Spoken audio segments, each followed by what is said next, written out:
uppercut, leave you laid out on the floor. Try to duck and roll, hit and miss, now you counting stars. Should've practiced more, should've hit the mask, get out there more. Claim that you're the best.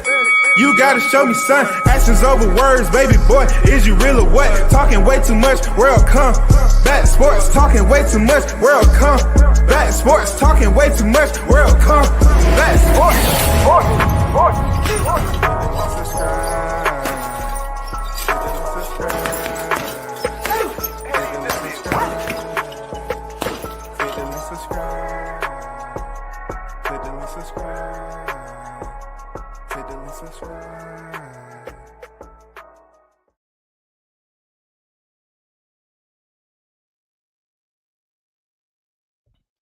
Yo, shout out to the hottest chat in the MFing game. A-side official, no negotiation needed, period. You already know Haynes' legacy is in the MFing building. What it do, brother?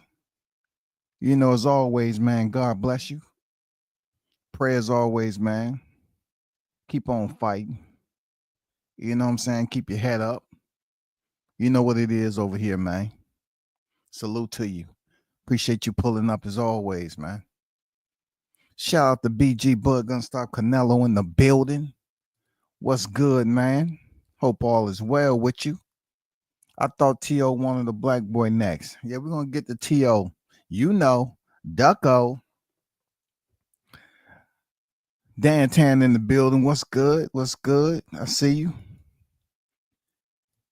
So let's get right down to it, man. I was thinking, you know what, I should do a live today. And I kept just coming across live streams that was trying to find a reasonable excuse for T.O. ducking. Okay. Me, I was talking to my girl and I was like, you know what? This would be a good time since you like boxing and I like boxing. It'd be a good time for, you know, me to get a different job being that I'm retired. And I told her, I said, how about the sanitation department? Because somebody got to clean up this shitty ass sport. You know, I thought about being on the back of a truck, you know, and going around here trying to clean up the sport of boxing because this done got messy again. It has, y'all. You know, it's kind of difficult to call interventions. You feel me? It's difficult. But we have a lot. You see the thumbnail. We have a lot. We have an extremely heavy amount of duck sauce floating through boxing. Now, I fucked around and I stuck my pinky in you know, some lava one time just to see if it's actually as hot as they say it is. And that shit damn near burnt my hand off. So I learned from that. But this duck sauce is something else. This duck sauce is something else. It's poignant. When I tell you this duck sauce is poignant, it's foul smelling. You got many people that call themselves hardcore boxing fans and sitting up here making excuses for these fighters not taking fights. We heard Jaron Ennis not fighting Virgil Ortiz at a higher weight. It's a duck, period. I know it's in the past. It's a duck. It's period. It's a duck. We know Virgil Ortiz before he moved up to 47. He was just ducking all over the place. I mean, you couldn't go anywhere. I mean, he was just ducking. You know, they just told him, calm your ass down. You ain't fighting that person. You ain't fighting that person, and the other person. Okay. Now, well, I can moonwalk it on back to 135, where T.O. absolutely ducked Devin Haney. Because T.O., just like BG said, T.O. has this freaking, I don't know. He might be contagious to fighting black people. Serious. I think T.O. don't have too many black fighters on his resume, to be honest with you. And at 135, when he was a unified champion, he definitely selected to fight George Camboso when he could have fought Cambosis. I mean, when he could have fought Devin Haney. And the crazy part about it, he just would have had to come off or pay step-aside money to Cambosis. I don't know if Cambosis would have took that money or not. But You already know what it is, man. You already know what it is. At the end of the day, all these fighters have their own reason for why they've been ducking.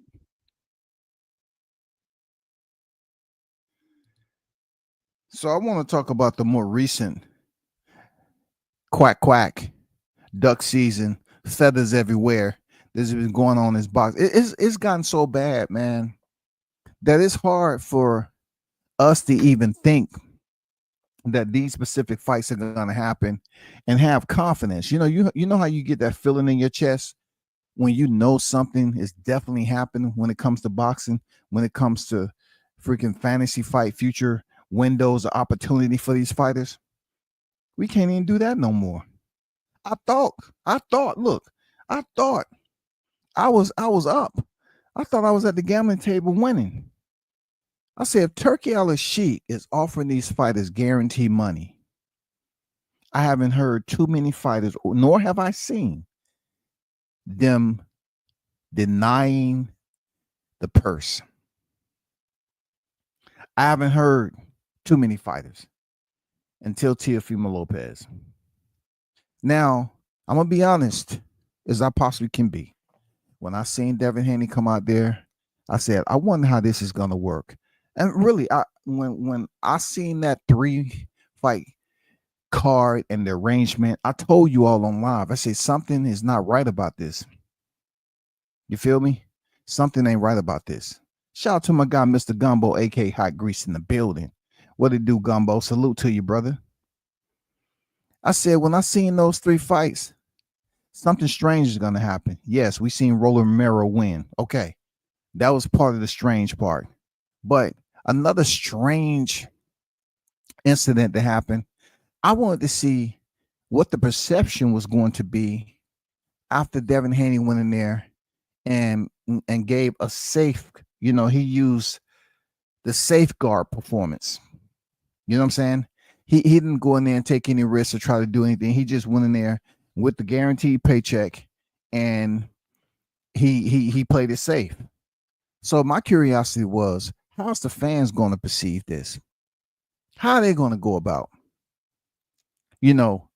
accepting Devin Haney's return from what they witnessed April 20th of 2024? And all I have to say is, it's some fighters, it's some fans out there that really feel some type of way about it. It is. It's a lot of fans that feel some type of way about it. And then there's some fans who could care less. You know what I'm saying? They don't care either way. But who would have thought the hocus pocus would come into play and the fog will roll in? Now we have Ryan Garcia is on hand surgery, who just came off a year suspension. And look, I looked at the fight again, and I really couldn't tell you where he hurt his hand. I mean, I was running down different measures. Did he hurt it jacking off? Did he hurt it when he was rolling up a dollar bill to get a line? I mean, how did he actually hurt his hand? Was he in a drunken state and he tripped down over the sidewalk and hit his head on a freaking stop sign? Was that a telltale sign for Ryan Garcia? Hey, straighten your life up. How did he hurt his hand in the fight? I don't freaking know, man. Did he punch the wall? Was his tears, when we seen him crying in the van, was his tears too heavy? Because they say sometimes people cry heavy tears. Was his tears heavy? You know what I'm saying? Like icicles in the Arctic. One of them bitches fall on you. You can just about have your memorial out there. Was it that?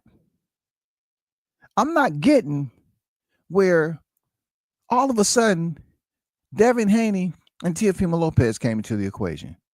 Turkey Al-Sheikh said, I can make this fight.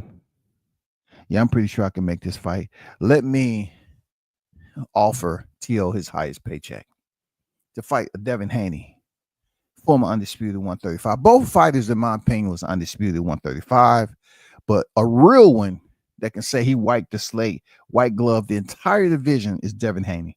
Point blank, period. T.O. will be undisputed under the franchise belt. You feel me? Hey, shout out to Gumbo for dropping it in the super chat, my brother. Thanks for always supporting the channel. He said boxing is getting better than Young and the Restless as the world turn and the bold and the beautiful. Yeah, man. It is absolutely a soap opera there, Gumbo. Or we can say it's like a pot of gumbo. It's just getting, every time you turn around, there's some spices being added to it, some different type of vegetables, some stuff that you don't know, some crow's feet thrown in there. You know, you start off making gumbo and then it turns into a voodoo sauce. I'm just being honest, bro. So we have Turkey putting the offer out there. Now, this is not the first time where Turkey has came to the aid, okay, and made some things happen. We was factoring in the infringement of respect of Teofimo Lopez, who called Turkey a dictator, D-I-C-K, tater. We thought it was over, but Turkey, I want to kind of call him out on something. Being that when I reported that he put out fake information purposely, I'm thinking that now with these fighters disrespecting him publicly and then he coming out and saying so-and-so would no longer fight for us and Riyadh season, this, that, and the other, I really think Turkey is all about views, reaction. I think he's all about the dramatics of social media. I think him getting all this attention and feeling the way he feel it, about the, how the American people are responding to him. Remember I told you this. I'm getting the feeling that Turkey believes he has just as much power in America than some of our leaders over here. Seriously, I believe Turkey feels that he can be the ultimate ringmaster puppeteer. I think when these fighters be disrespecting Turkey, he knows it's gonna happen. Because how would you get the Tower Boys and this, that, and the other, but yet you still fight on the card, right? And then you got T.O. just totally disrespecting him, talking about a dictator and all this. I won't bow down. And then Turkey offers him 11 million supposedly. And I know the other night I was over here speaking on it. But due to information technology, I do not read and stay abreast with boxing all the time, especially when there's other sports out there to gauge. And they had the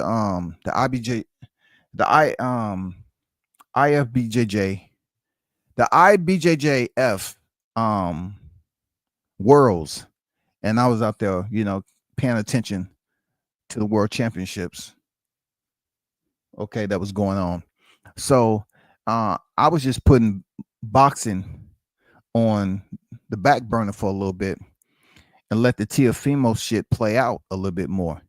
And when I was last on here, I was talking as if Teo and Devin was gonna fight. And then Blue hit me up and said, no, Teo, he ducked the fight. So let's look at it like this in a problematic lens. This is not a good look for boxing, especially for Teo. But at this point, it's been a shift, y'all. It's been a shift when it comes to ducking, because it's funny how just several months ago, people was talking about certain individuals ducking. Tank was ducking Shakur. Tank was ducking Shakur. You know what I'm saying? They wanted to make it seem like ducking was one of the most important words in the dictionary. A euphemism. Outside of duck hunting, now we have the word ducking that means to lower oneself or step to the side, either or, to avoid something. Boxing seems to be in a ducking state right now. I mean, a ducking virus is going on. You know what I'm saying? Boxing is in a ducking plague. Boxers are ducking fighters and saying, "Hey, they're not entertaining for me to fight." What?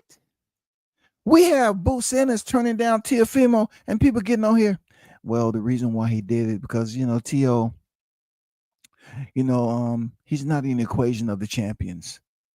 Jerron didn't say he wanted to unify. Okay, it's a little bit of leniency that can be rendered, okay, and adjudicated for Boot Sanders trying to stay on track for unification 147. Okay, cool. But how many swings at bat are you gonna get the duck strike? Teofimo Lopez ducking Devin Haney because people up here gauging the reason why he did it. And the reason is some people are saying because of the way Haney went in here his last fight, they're basically putting the Shakur effect off on Devin Haney. Do y'all understand me? I peeped that quickly. I said, look at this psychological warfare, this bullshit right here. I swear to God, if I was in it closer, I hit a goddamn kidney shot. For real. They're doing the exact same thing that they were saying about Shakur when he had the Toka Conclari fight and the Jeremiah Nakathilia, right? It's been a while ago. But he had two banal performances. And then he come up there with Edwin De Los Santos. They said, oh my God, he ran. And then after they say he had a hurt hand. Now, the Stevenson effect has somehow been transported over to Haney. Now, let's kind of gauge the percentages of how this affects the fighter. Shakur, I'm not going to lie, they was dogging the shit out of Shakur. They was doing so much to the point where the cameras was catching people walking out. It was bad. It was bad as bad. Now he has the Williams Cepeda fight to gauge that. I don't care if he fought Artem. People wasn't impressed. Now the Williams Cepeda fight may indeed expunge everything that people believe they seen when he fought De Los Santos. I called Will up. I say, Will, is there any way you and your boy can come over here with the red laser and kind of work these boxing fans so they can stop talking about that Shakur shit, and Will's like, well, to be honest, I would say that it's not really used for that. That was a movie, okay, and I think the boxing community would be okay if we didn't erase their memory. Okay. He has to go in there and fight his fight. I said, all right, cool, Will. Thanks for nothing. Now you got Devin Haney. Devin Haney comes off a brutal fight with Ryan Garcia. I mean, people cannot overlook how the fight played out. Forget in its entirety. It's what happened from the opening to the closing. You have to credit Haney for being the champion who made weight and went in there and fought under every circumstances that was demanded of him. Ryan Garcia, on the other hand, played the role. You know what I'm saying? He wanted us to believe that he was Jack Nicholson of The Shining. Here's Ryan. He wanted everybody to know that he was crazy. The man was trying to get people to believe that he was feeling bad for being 25, making millions of dollars. Then he came in overweight. He paid a penalty for that, and then turned around, beat Devin bad, but pop dirty. Okay. Now Devin, in that case right there, Devin's fan base rolls like fresh baked bread. I mean, his fan base that had been hiding, man, they came out. They said Devin did everything he needed to do.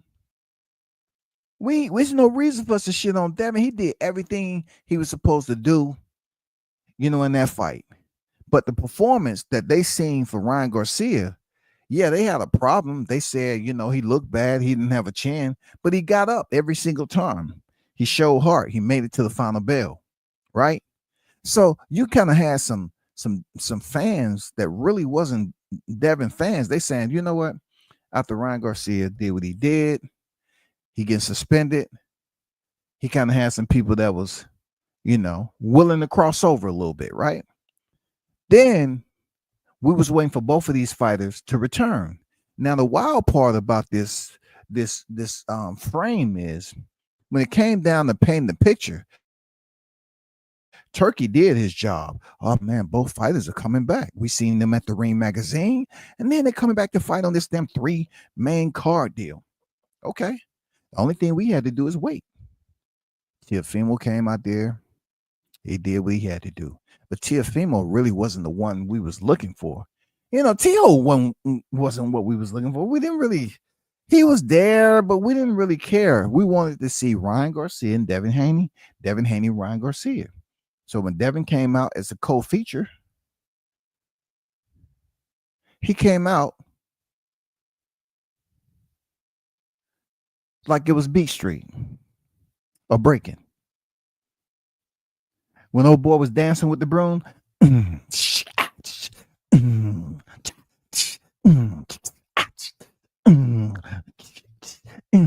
mean, he was dancing around with a broom. Sweep, sweep, sweep, sweep. Devin Haney was sweeping outside, boy. He had that master lock locked, key in pocket. When nobody gonna get him. His shit was safeguarded. He's gonna do everything safe. That's what Devin did. He did everything safe that night. People wasn't pleased, but he got the win. They were not pleased from Devin elevating them just a little bit, and then just descending right back down to ground zero because they saying, damn, you playing with us, man. You playing with us. I mean, how are you supposed to sell a fight? And if you look at what Bill and Devin did, they played it smart. They wanted to get to the Ryan Garcia fault. They thought that Ryan Garcia was going to win. But I always said this. I thought it was going to be something strange about that night. Even though Rolly Romero was strange, I just found it even stranger how Ryan Garcia imploded. He absolutely imploded. And like he couldn't throw a freaking punch. All of a sudden, Rolly has every freaking thing figured out. You talking about a dude that's been breakdancing, top up rocking, b-boying on the canvas? One of the worst champions of this era, the way he was gifted an interim championship, the way he was knocked out, elevated, and jumped the ranking systems in a higher division to get a title shot where Tony Weeks gifted him a decision by stopping the fight prematurely. He comes in there against Ryan Garcia like he's the king. I call bullshit on that fight. I call that fight fixed. It was brokered to be fixed. He's going to go out and come back and build up and do that repair. You know what they call it? DC. You know what that called, right? DC, Delta Charlie, damage control. They're going to bring Ryan back after he's been away for a little bit with the hand injury. Let these short-minded boxing fans forget about it. When he comes back, people are not going to remember that he had this racist rant. They're not going to care about him losing to freaking Rolly Romero because it's his second loss. It's only a matter of time before Rolando Romero gets beat and loses his freaking title. But that was the weird part. But I'm saying to myself, why is Ryan acting like he can't fight? What happened to all that aggression? That's not juice. That's called being paid off. All that aggression that you had in there with Tank, you was trying to tell me that was juice and that was performance enhancing drugs. You acting like you never fought Rolly before. You know Rolly Romero pretty damn well. People say that Lamont Roach knew Tank Davis very well. But guess what? Lamont Roach came in there fighting like he knew Tank. Ryan came in there acting like, hey, this was only the third time He had fought with no headgear on. And what is these damn mittens doing on my hands? Huh? I'm used to just making videos, speed videos of me, punching a reaction bag with no gloves on, just doing my thing. Where's the cameras at? It's crazy, y'all. This shit was crazy what I was looking at. Ryan falls out one of the most anticipated rematches. Falls out because myself say the shit was fixed. That was Ryan Garcia's way of being punished for saying F the Muslims. I don't know if any punishment was rendered down for him saying F the N-ers, okay? But I know for the Muslims, that seemed like he had to pay that penalty. Yes, that was a penalty he had to pay. Real talk. I'm going to be honest with you. Shout out to Carlos in the building. Salute to you. Stickum Boys Fishing and Sports. Was good.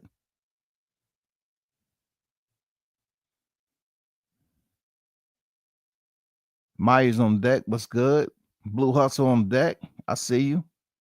So this, the Ryan situation fall out. One half, he falls out. He fails to make it. He did all that shit for the first fight. But yet, he supposedly hurt his hands. He loses, hurt his hand, and he falls out. And now you have his freaking mentor, okay, Roller Romero up here saying, I think they feel to fight. I think they feel to fight. People want to see them fight. I mean, I did my job. I won the title, and I think that people just they've been asking for them to fight for the longest time. Rolly up there trying to be the mediator. Shut your ass up. Ryan falls out, and now we're scrambling around, right? Stove hot, everything. Yolk is everywhere. We scrambling around trying to find out we're gonna get sausage, a motherfucking bacon. We just trying to find out what it's gonna be next for freaking Devin. Teofimo coming to the equation. Turkey puts the offer out there, and he's dissatisfied with the way Devin looked and believes that if he takes the fight, why should he even give a damn? This is the bullshit about UTO and those who support you without holding you accountable for your absolute insane bullshit that you love, feeding to the spoon feeding to your boxing fans. This is the bullshit with T.O. If it is true that he doesn't want to fight Devin Haney, right? Because Devin Haney is so boring, and he don't want to run. He don't want a fighter that's gonna run, and that may be a little bit tough for T.O. because he had problems with those type of fighters, right? He had he had problems and difficulties with Sandor Martin. He had difficulties with Jermaine Ortiz. He had difficulties with Keith Claggett. But for Devin Haney, who can move and have success with boxing from distance, that would be a troublesome fight for T.O. But T.O. don't want it. This has been in rotation, just like a burnout since 135. The smoke still haven't cleared. These was two guys who was considered to be the four kings back then. Lomachenko, Devin Haney, Teofimo Lopez, Gervonta Davis. You know what I'm saying? I mean, this is supposed to be the four kings. But here you are. You're not wanting to fight Devin Haney for your highest payday. And this is the opportunity for you to go in there and give the people what they wanted to see at the lightweight division. And T.O. said, hell no. I'm not going in there find Haney. No, I'm just going to put it out there. He's boring. I don't want to fight him. Who's going to come watch and play? Why are you worrying about who's going to come watch? If you're getting paid guaranteed money or whatever the arrangement that Turkey has, that's real solid. That's a heavy block purse right there. That's like, some gold right there. That's heavy for you. Because T.O. was going around talking about He just couldn't understand how he can get the big fights like Lomachenko, at 16 professional fights and all that, but he couldn't take home $1 million. So that was worrisome for Tio. But let's talk about production. If you're trying to get back on top of boxing and there's a rival that never materialized, you definitely should have fought Haney. How many other fights is going to say, I don't want to fight Haney because he's boring, he's going to run. I don't want to fight Shakur because he's boring, he don't want to run. I don't want to fight that. You're giving away millions of dollars, but yet you don't have an alternative. What is option B and C? Blair Flair, you don't want to fight him because he'll probably knock your ass clean out. And plus, Blair, his audience is not as big as Devin Haney. So who would Tio fight? Who are they going to fight? Is he going to fight somebody at 140? All those are tough. You got a lot of pigmentation down at 140. You have a lot of pigmentation, boy. For real. I mean, to be honest with you, you really gonna have to take your time and sort through what sanctioning body you definitely want to get dirty with, because you got Hitchens next door, the IBF. You have Gary Antoine Russell hunkered down, about to go in for unification if everything works out with Alberto Puello. He might be fighting Subriel Matias, who knows? But there's a lot of pigmentation, a lot of melanin at 140. And I think that's what's making Tio uncomfortable. Tio is very uncomfortable being at 140 because the champions aren't the shade of fighter that he want to get in the ring with. It was all good when he was at 135 and Lomachenko had the belts. Lomachenko was on the pound for pound list. The perfect moment for Tio to elevate his status quo. He did that shit, y'all. He did that. But he did it on free effing TV. Free TV, y'all. He did it on free TV. It's like going to a community ice skating ring. I mean, you know what I'm saying? Everybody's having fun. The visual's nice. The lights are up. But it's a skating ring, man. It's not like it was invite only. Gave you VIP passes. And they was going to have some of your most dynamic Olympic gold medal ice skaters from across the world in that. No.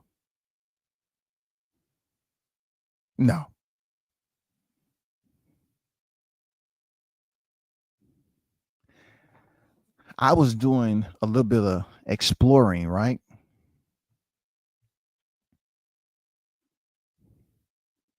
And I was trying my best to do a process of elimination as to who the names would be to potentially face Teofimo Lopez. Because there's just too much. Like when you go from 35 up to 54, it hasn't been ducking going on at 54, in my opinion. Like it was a little bit, but it wasn't nothing too serious. These fighters are, fighting each other. Sebastian, he didn't want to fight Crawford. They cleared that up. But nothing more serious than Teofimo not wanting to contend against Devin Haney, all because he felt that Devin Haney is dangerous than what people give him credit for. See, the difference between Shakur Stevenson, fighting at distance against De Los Santos is because his movement was so immediate. The way he was flinching and his movement, you would have thought that De Los Santos had bricks, cinder blocks on the end of his freaking wrist. But with Devin, him moving around, when it is time for him to pop the jab out there, land some combinations, he can do it while on the move. But for Teofimo Lopez, that is not a favorable or enticing fight for him. He find it extremely dangerous. And but I know for a fact that him and his dad has spoke about this and say that will not look good for you, son. No matter what ring size it is, Tio can request any ring size. And you think, Pops, if I request a 7x6, that'll be enough to stop Devin from? Yeah, I say no, we ain't gonna take the fight. 7x6, that's small ring, maybe. But no, he'll still sweep the outside. He still move around. Too much moving. Plus, he's a black fighter. You don't need no more black fighters on your resume. His dad ain't trying to agree to that, y'all. So what are we to do? I don't see him fighting nobody at 140 right now. I don't see him really engaging or let me go look up. Let me bring you up to the 147-pound division, because this is quite a problem that we have here. Like I said, I was going to volunteer to work at the sanitation department to try to clean up boxing. Then I said to myself, they need to pay me overtime. Since I think a bill was passed that overtime, they're not going to tax your overtime. I said, I might need to do it. They pay me overtime. I might try to do it, y'all. But anyway, here is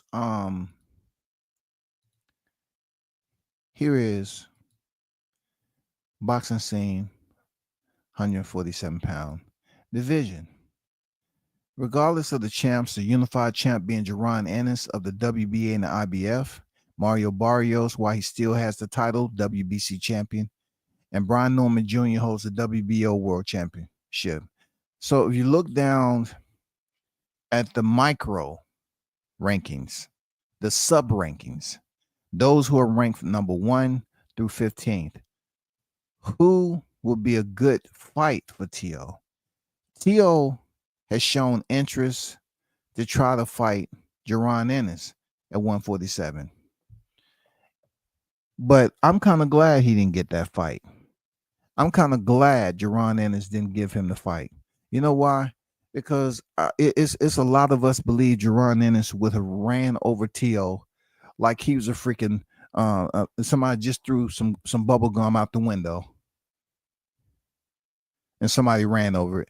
It would have been that easy, in my opinion.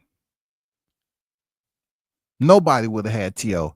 No, the Jaron would have came in on the odds minus 55 million to Tio plus $5. For real. The betting odds would have been insane. But I'm even more glad that Jaron Ennis didn't give him a shot, because Tio believes that he could just somehow unlock these doors or kick these doors open, like he has that understanding, that he has that type of power that people don't see. No, you've been taught a lesson. You're trying to go in there and insert yourself into a situation that's already ongoing. You have a champion in Jaron Ennis who has 2 belts. He's unified at 147. Why would he fight you? You don't have a belt. You already been unified champion in 135. So how selfish would it be for Tio to believe he can go up there and beat an impossible feat in Jaron Ennis? So I'm glad Jaron Ennis turned down the fight. Do I call it a duck?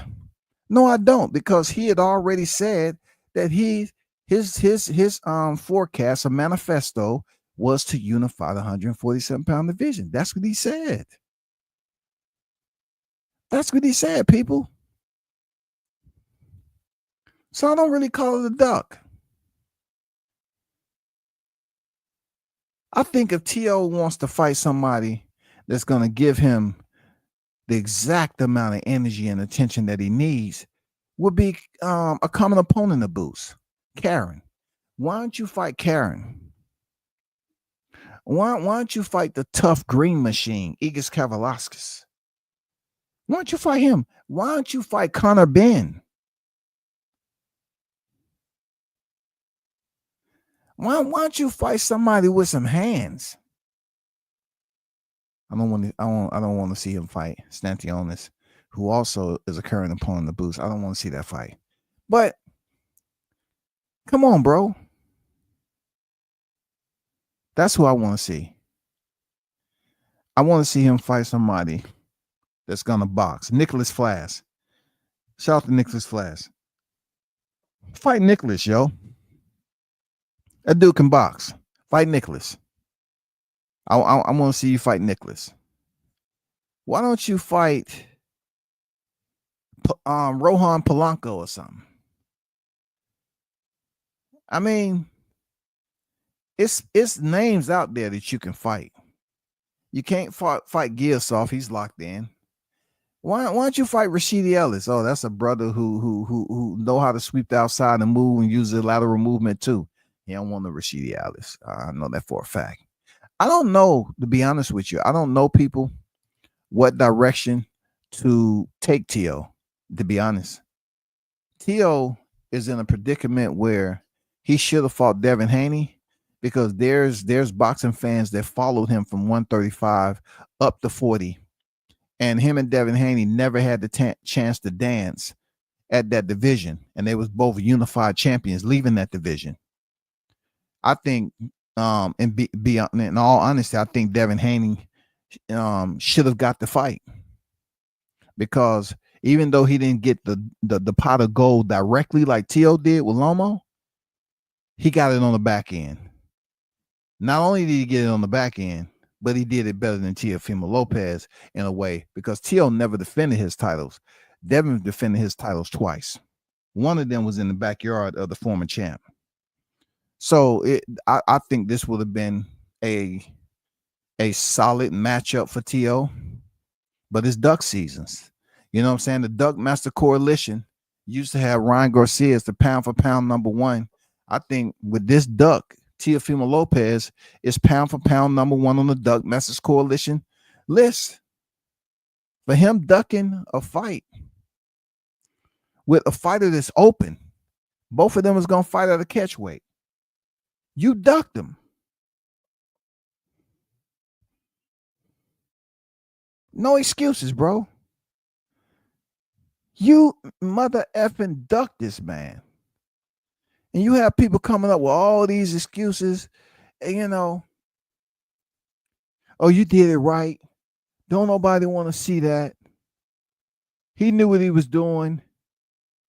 They went in there and put their put their weapon on safe. You know, I heard somebody say that. Oh, Devin went in there with his weapon on safe. Every now and then he'll let off some rounds and then he put it back on safe. He didn't really go out there and let people know that, yeah, I'm here to prove that I'm good to go. I know a lot of people thought I took too much damage in that Ryan Garcia fight, but I still can go in here and box and do some damage. People didn't get that from his last fight. So that experience, it's tough for me to say that T.O.'s not the Duck Masters pound for pound ranking right now. Duck Masters Coalition. I don't like what I'm seeing with all this avoidance that's going on when you got freaking Cool Boy Steph and Shockey Foster that's been signed. You have Abdullah Mason that's up here saying after this next fight or what have you, he wouldn't mind. He putting it out there. I wouldn't mind fighting Keyshawn Davis. And then you got Keyshawn, you know, he's on the move right now, man. He's on the move. And, you know, Keyshawn has called out T.O. before, but I don't think T.O. want to fight a dangerous fighter like Keyshawn, especially if he goes in here and dismisses Edwin De Los Santos. I don't think T.O. really want to mess with Keyshawn. But see, the good thing about if he fights Keyshawn is not going to be moving all around, you know, the ring, sweeping the outside. He don't fight like that. He's going to box. He's been out there at B&B. He's definitely improved. Like Troy Isley, he's definitely improved too. Them boxers out there at B&B are looking different. So I'm like, that would be a good fight for T.O. But he has a fight coming up. Him being Keyshawn, he has to get that out the way. I don't see too many other people for him to fight that's worth paying attention. And is Turkey gonna give him 11 million for another fight, different opponent? You have to ask yourself that, bro. That's all I'm saying.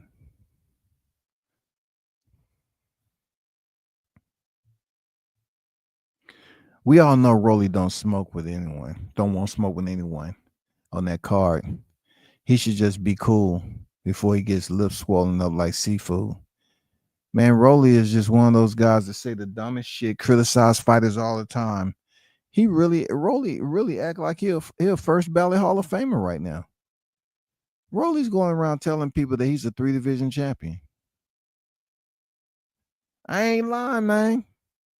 Rolly's telling people that he's a 3-division champion, yo.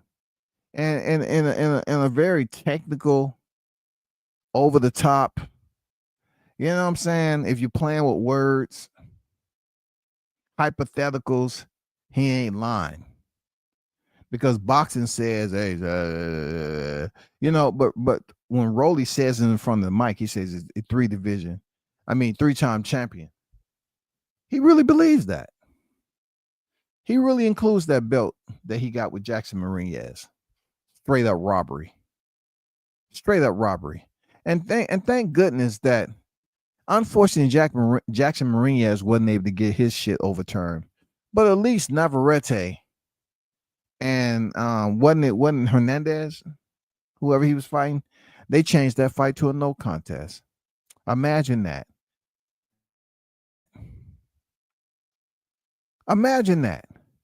They couldn't get the Tank Davis fight overturned. Emmanuel Navarrete, you ain't no Tank Davis, homie. But Emmanuel Navarrete fight is changed to a no contest, man. I'm quite happy because they robbed that man. Now all we would need for Michael Fox to get something. Like Michael Fox is just like that guy who have close fights, and just like Tevin Farmer said, I can't get that love, man. Teal seems to be confused a lot lately. First is where's the inner to wear the liquor. Now he wants to fight a black fighter and ducking. That man needs counseling. Haynes, T.O., he wants this type of attention. He wants this type of energy, and he likes taking the temperature up a little bit. But, okay, I don't mind you increasing the temperature, but the temperature isn't gaining you any exposure. Like, you want your temperature to increase with more and more people gathering around to see what T.O. has going on. Right now, that ain't the case. The reason why the temperature's changing is because of the little fires that you're setting, smoking the place up. People are assuming, oh man, this is gonna be a fight. Devin Haney, T.O., I watched that. Okay, sure, we'll take it. And then turn around, and what happened? He ducks 12 million because of what he said again. He believes that no one wants to watch the fight. He don't want to fight a fighter that's gonna run. That's a cop out. If Ryan Garcia is not willing to fight, man, come on, man, that's a cop out. You right, Haynes. Blue said, "Here we go, WCS red lighting again." No, man, I'm just saying. Tank fight. We didn't go and read the headlines where it says boxing overturned decision, to a no contest. But I do want to let y'all know that Tony Weeks and Steve Willis was at a convention recently where Steve Willis addressed this. I'm trying to find a video. I only had a video where she was interviewing him. If anybody have the video, can you please drop it in my DM of him speaking about this? Because he spoke. I'm not sure if it was on camera, but yeah, people was asking Steve Willis about that situation with him and Tank. for the tank fight. Yeah. And Steve Willis and Tony Weeks was talking to this reporter, and Steve Willis was making all these faces and talking about how people was being vicious online and stuff. Yeah, they was being vicious because they probably had money on Lamont Roach, and it looked like this, it looked like the template, the knee touched the canvas. And then when he went over there and grabbed the towel, yeah, they was being vicious to you, Steve. But yeah, he had I guess they had like I wouldn't say a convention, but a meeting. He was in front of some people talking at an auditorium. I guess they had some questions for the referees, but I haven't found to see if they actually recorded when he was being asked those questions inside in the auditorium. But yeah, he might be punch drunk with all the mental gymnastics he's trying to convey. Hey man, we trying to find out, man. I don't want to give T.O. any excuses to him possibly having third phase pugilistica, first phase dementia. No, he's still good. He's out here being a nutcase. He's still remembering certain things. I don't want to put T.O. in that category where he's psychologically impaired. We can't do that, Haynes. We can't allow him to separate himself and say that he needs to be closer to an asylum. We don't need that. Yeah, man. T.O. ducking fights like it's cool, man. He should be on the pound. He's on the pound for pound Duck Masters Coalition, bro. This is an old thumbnail for me, too. At one point, Ryan Garcia was the pound for pound #1 duck on the Duck Masters Coalition list. For real. Now T.O. has taken over easily. No. He can't fight T.O. unless Ennis doesn't want to fight Brian Norman. If Ennis don't want to fight Norman Jr., which they said they're going to call him out after they get back from Japan, then we got to see how that, what sparks come from that. Is it going to be enough sparks for some paperwork to get signed? If not, I'm pretty sure Norman then would like to face T.O. But once again, Norman is the wrong complexion. He's a little bit lighter skin, but he's the wrong complexion. And he has punching power. I mean, it's different. He never had boxing FICO till he fight Boots, and it's dangerous to fight Devin. Man, those are two fights that he really needed to fight, man. It's unfortunate they're two black fighters that can box. And both of them are dangerous. T.O. has shown that he doesn't look well versus fighters who move. The only thing I can say is we might need to go to the land of the little people. I'm serious. See, we got some welterweight fighters over there. Someone that's much shorter than T.O. and see, can that happen? Seriously. I'm trying to provide him almost like a spreadsheet of options. Maybe we need to go to the land of the new little people and see if they got any hitters over there. They might have some hitters, y'all. I ain't lying. They might have an institution over there where it's the best kept secret. They might have been trained these freaking little people to be straight body killers, body snatchers, yo. They might be super short, but man, they've been practicing just from the groin area to the freaking midsection, straight body snatching. Fighters have been known to leave that place and was no longer able to have kids, bro. Who cares if people want to watch it? Hey, man, I hear you. But at the end of the day, all this dang denying, rejecting, it's simply called ducking, unfortunately. And this is a usual reoccurring thing that's been going on with boxing more often now. Boxers are just ducking fighters and saying, nah, they don't make enough money. Nah, they do this. No, I don't want to fight that because they this. I mean, they always got these complaints. Not every big name is coming up, but T.O., who are you gonna fight? You should get that in your head. Who are you gonna fight? But we should do it again. Shout out to the hottest chat in the MFing game, man. Y'all hold it down, and y'all be safe out there. Continue to pray for my guy Haynes' legacy as always. You know what I'm saying? Salute. God bless. I'm out.